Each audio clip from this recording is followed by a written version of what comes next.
Orla.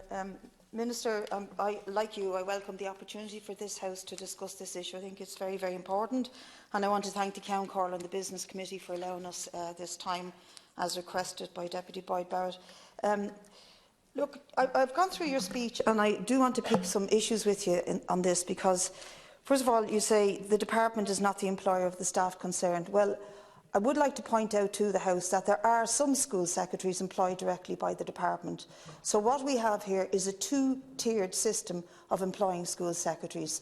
Some who have better pay conditions, rights to pension, sick pay, all of the 9 yards of workers' rights that go with it, and others that have none of the above and much less pay.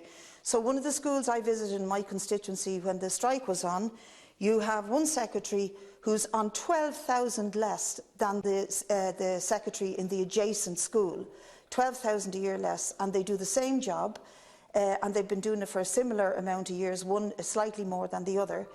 But it is really outrageous that this two-tier way of paying people who do the same job still exists. In fact, it's archaic and it needs to be got rid of.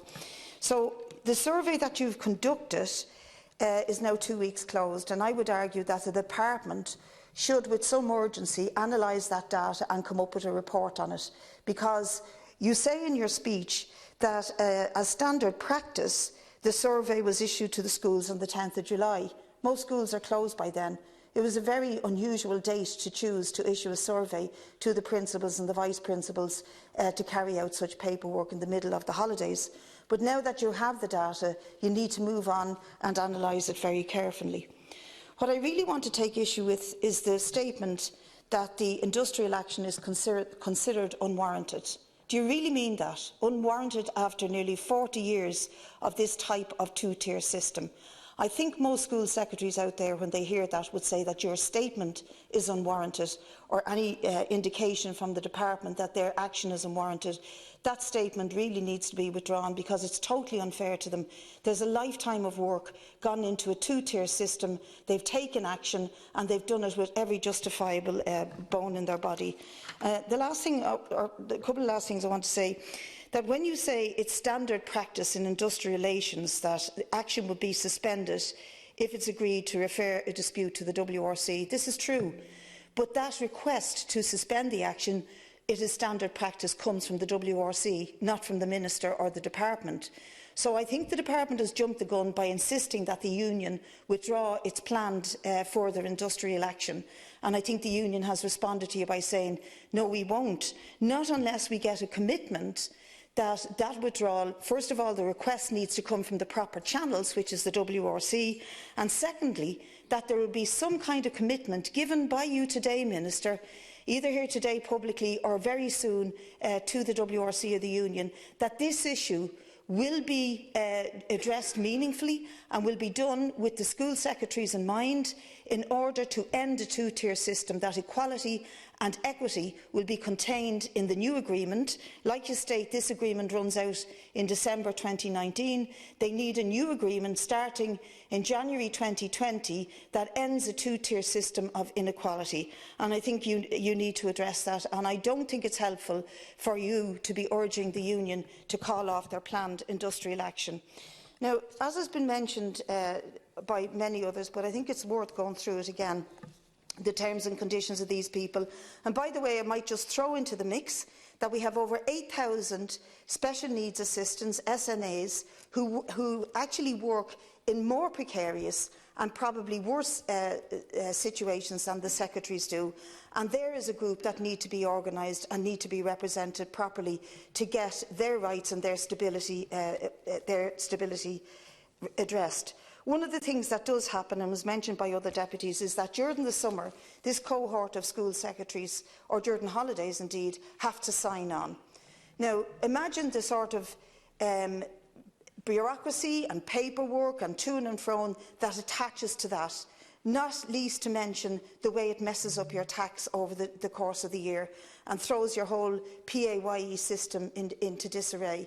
And remember that you're dealing with a cohort of people who mainly come from a working class background, who are low paid, who are rooted in their communities, and who very much rely on the few bob that they get from the capitation from the capitation grant. So each time they have to sign on during a holiday period, they also throw all of their other entitlements into disarray, and they have to play catch-up all the time. It has been mentioned that they retire without an occupational pension. On one of the picket lines in Ballyfermot, I met, like others have said, they were extraordinary. The support from the teachers, the parents, the community, the SNAs, everybody was on the gates with them. And on one of them, I met the retired school secretary, who retired after 30-odd years with no occupational pension, and the woman who replaced her is facing the same future. That's really disgraceful. And when you consider and you ask these people, what's a day in your life like? Well, they meet and greet both parents and kids, and as it was said, dignitaries or any visitors to the school. They look after queries from the parents. When children are late arriving, they bring them up to classrooms. They act basically as a personal assistant to the principal, doing all their letters and filing, etc. They do a load of stuff for your department, and particularly since the primary online data records were brought in the pod. Every child has to have a unique number, and that's all about accounting for each child and preventing doubling up on the capitation grant from school to school. And that's fair enough, but all of that work is now on top of everything else the school secretaries do. And that bookwork has to be done by the 30th of September. They do all the accounts for the school. They do wages for some of the staff. They do all the filing. They order buses. They book. They check out the bills. They ring parents about kids when there's problems and issues. And because of the GDPR, there's a huge amount of paperwork that attaches to all that, particularly when they have to look for permission for kids to attend football, boxing, dancing, or have their photograph taken.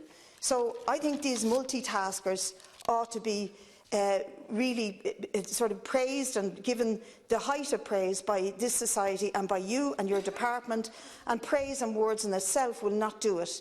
What you need to do is to open up the negotiations in a meaningful way to end an inequitable system, and to give a commitment here today that you will do that and stop putting pressure on these secretaries and their union to call off their action. Rather, use the industrial relations machinery in the proper way, that the WRC have a commitment from your department that you will address this issue in an equitable way that will end a two-tier system.